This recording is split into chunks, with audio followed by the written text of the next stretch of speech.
So మన దేశాన్ని ఎక్కువ కాలం పాలించింది ముస్లిం రాజులే, రైట్? మరి వాళ్ళలో ఎవరైనా ఈ కాశీ క్షేత్రాన్ని దర్శించుకొని సంస్కృతాన్ని నేర్చుకొని ఈ ఒక క్షేత్ర మహిమల్ని ఏమన్నా ప్రపంచానికి తెలియజెప్పారా?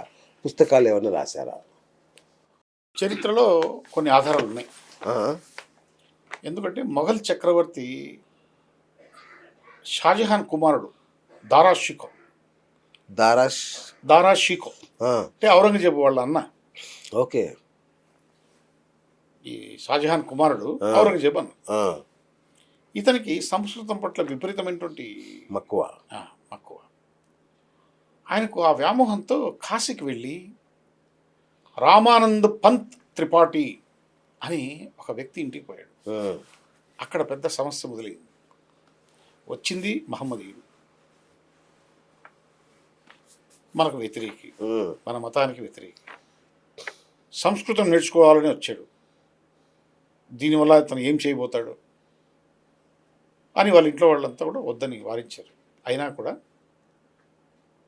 జ్ఞానం కోసం తలుపు తట్టిన వాడిని, ఏ కులమైనా ఏ మతమైనా వాడిని మాత్రం మనం తిరస్కరించకూడదు. కాబట్టి అతనికి నేను నేర్పిస్తాను సంస్కృతాన్ని.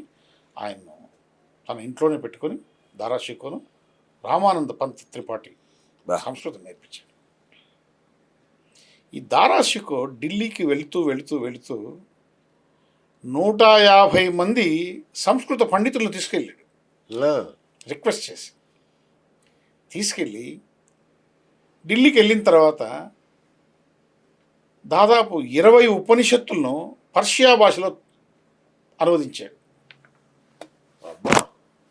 పర్షియా భాషలో అనువదింపజేశాడు.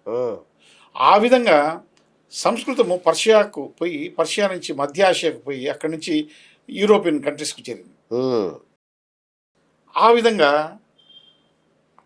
దారా షికో అనేటువంటి వ్యక్తి సంస్కృతం నేర్చుకున్నాడు. ఈ రామానంద్ పంత్ ఎవరు తెలుసా మీకు? 1971లో మనకు ఉత్తరప్రదేశ్ ముఖ్యమంత్రి ఒక ఆయన ఉన్నాడు, కళ్యాణ్ త్రిపాఠి అని, కమలాపతి త్రిపాఠి. ఆ రామానంద పంత్ యొక్క వాళ్ళ యొక్క బంధువు, వాళ్ళ రక్త సంబంధికుడు ఈ కమలాపతి త్రిపాఠి. సో ఆ విధంగా చరిత్రలో మనకు అనేకమైన ఆధారాలు ఉన్నాయి.